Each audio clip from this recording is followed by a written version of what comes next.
Hey guys, this is one of the strangest fans I've ever encountered. It appears to be made by TAT, cast iron spinner motor, cast yoke, transformer on each side to serve as fluorescent light ballasts. There's the top housing that covers all that, essentially an upper canopy. Is there a threaded down rod that goes in there? No, non-threaded down rod. So how does it even... Okay, the down rod goes all the way down into there, and then you put a thing through it. On the bottom, I've seen this plate before. I can't remember what with these holes. I've seen that on some fan. And then 2 fluorescent starters, 2 sockets for fluorescent tubes, and a variable speed control. And then there's a piece of glass that covers the whole thing that's quite hideous. I've never seen anything like it before. So, Mistral. You see the top part of that?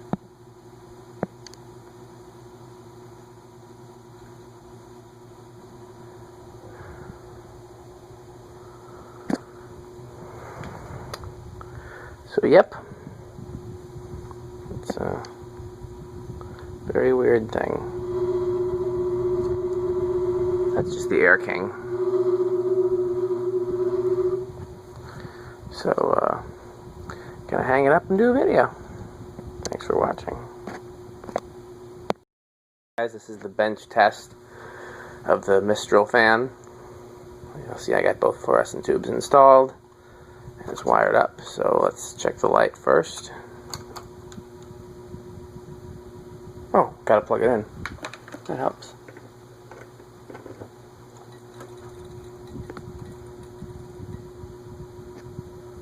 Pretty cool. 2 starters, 2 tubes.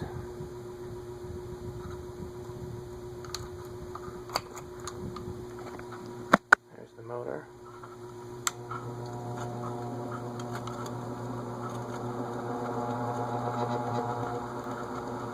I don't see a reverse switch. Maybe there is one I haven't noticed yet.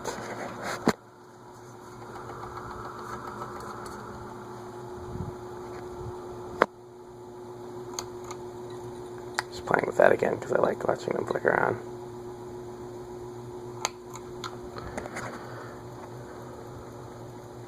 Okay, that's all for now. Hey guys, this may be the strangest fan I ever tested. Certainly one of the ugliest. I definitely wouldn't have bought this if not for the museum, but something this weird and rare definitely belongs there. It's just very strange. It's made by a TAT. It's not labeled, but I recognize some TAT characteristics. It's labeled Mistral, which is a company that we've largely seen in Australia. And it does look kind of similar style to an Australian fan. I don't really know where to start with this thing. It's got a cast iron motor. Up above is the lower canopy, which is huge, which covers not just the capacitor for the motor, but 2 ballasts for the 2 circular fluorescent lights that are in this light. The speed control for the fan is right here. The pull chain for the light is right here. I don't even really know what else to tell you about it. It's just, it's strange. I've never seen anything like it before. And, like I said, it's going in the museum. This is how it came as far as mounts are concerned, except I used my EnviroFan bracket. It had the TAT version of that bracket. I'm going to mount it, you know, with one of those brackets, but I'm going to put just a standard belt canopy on it. I'm sure it originally came with a belt canopy of some sort. So, first things first, show you this cool, it's got 2 fluorescent tubes in it. It's got a 6-inch 20-watt tube and then an 8-inch 22-watt tube. There's some footage showing it with the cover off. So I'm going to turn the switch on here.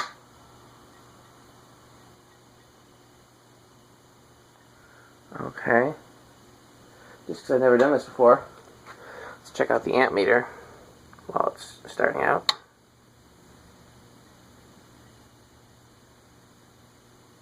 Okay, those are the fluorescent tubes. It's very bright, because that's a 22 watt and a 20 watt. That's like equivalent of like 200 incandescent watts, I'm just guessing, but you know, somewhere around there.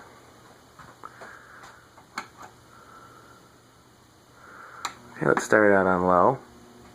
It does hum. It's rated at 0.68 amps for the fan. I can't remember what it's rated for the light.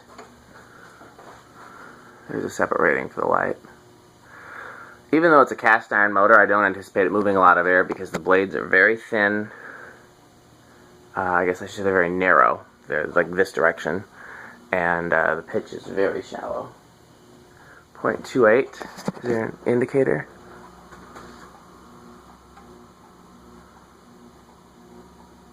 Okay, turned it. 2, 3, 4, 5. Turned it a quarter of a turn there.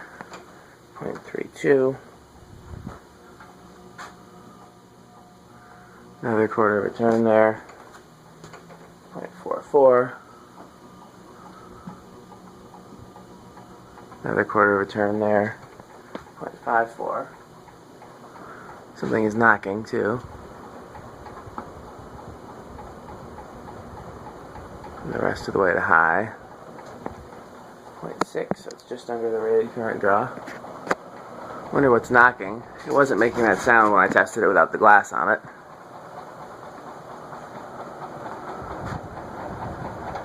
It's not the glass.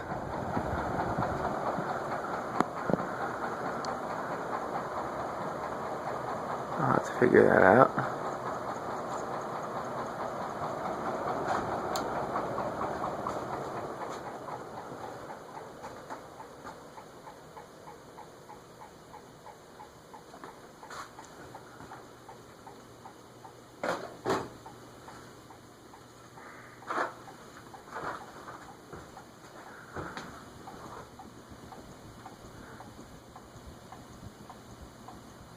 There are several things that could be making contact. The top housing on the blade brackets. There's a piece of cardboard that covers the ballasts and the yoke and the capacitor.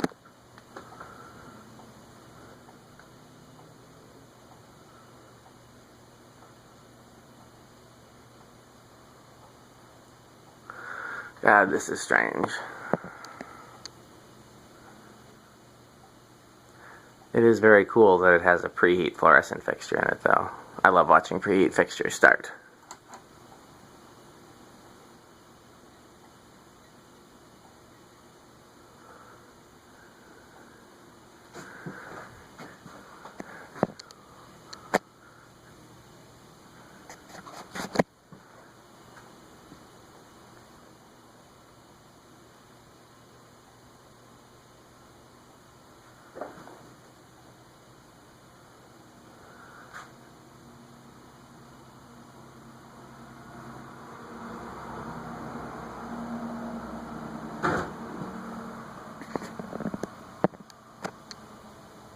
Spin down time is pretty long here.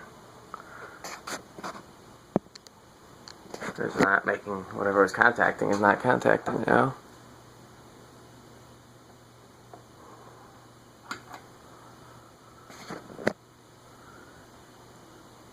Oh, I see what it is. There's a paper tag. I think it's just that.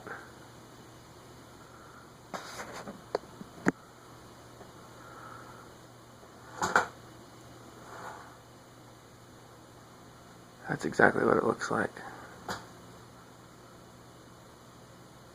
We'll get rid of that and see if that solves the problem. See if you can see it in there.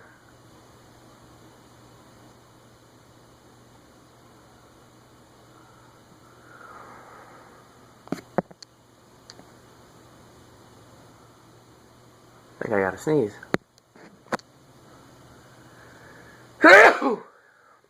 Excuse me. I can't recall if I've ever sneezed on camera before. If not, maybe it's the roll that'll make me a star.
Almost reminds me of a nutone friction drive.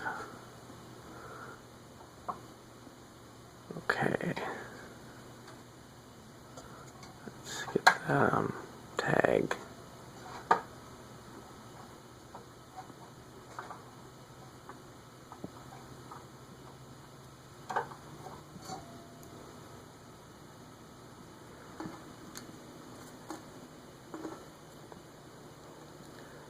Four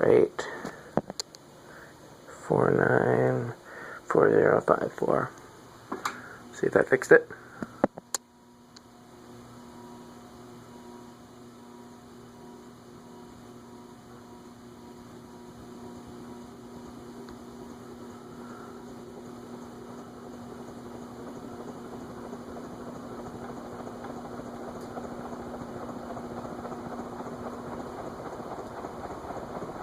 Sounds like it. I don't hear it anymore. Okay. Let's try it with the decade box.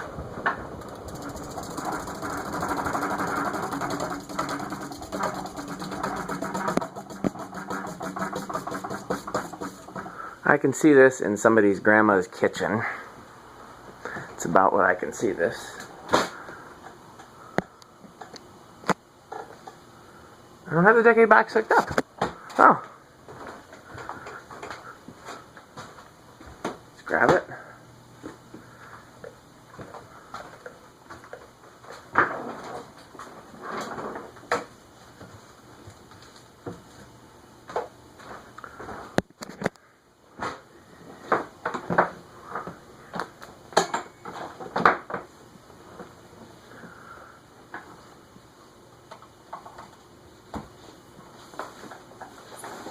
Okay, 1 microfarad, 2 microfarads, 0.1, and that's enough for it to go.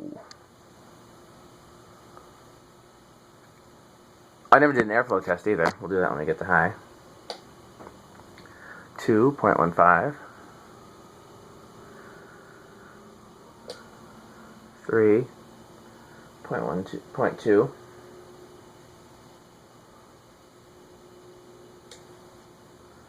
4.26, 5.32, 6.37, 8.42, 9.46, 10.5. I actually do feel a breeze from it.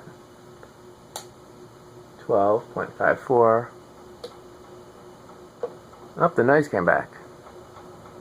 So it was not the tag. 13.56. 14.59. 15.61. We go higher than that, do we go over?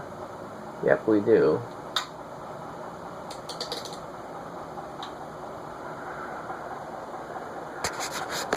Okay.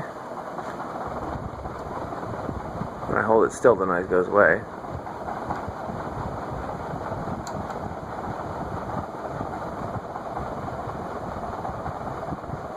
Two of them together, 0.21.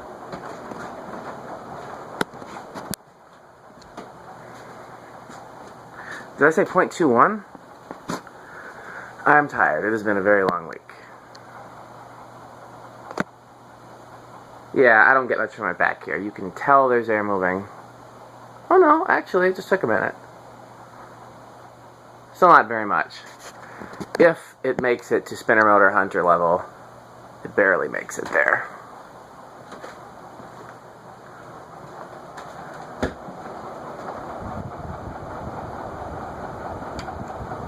Zero to high is all we have left,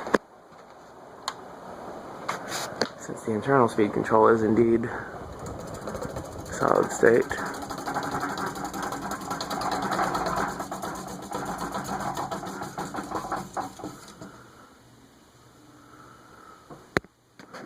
Okay.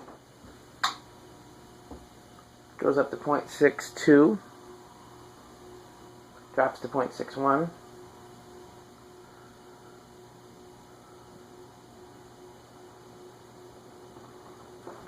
drops to 0.60.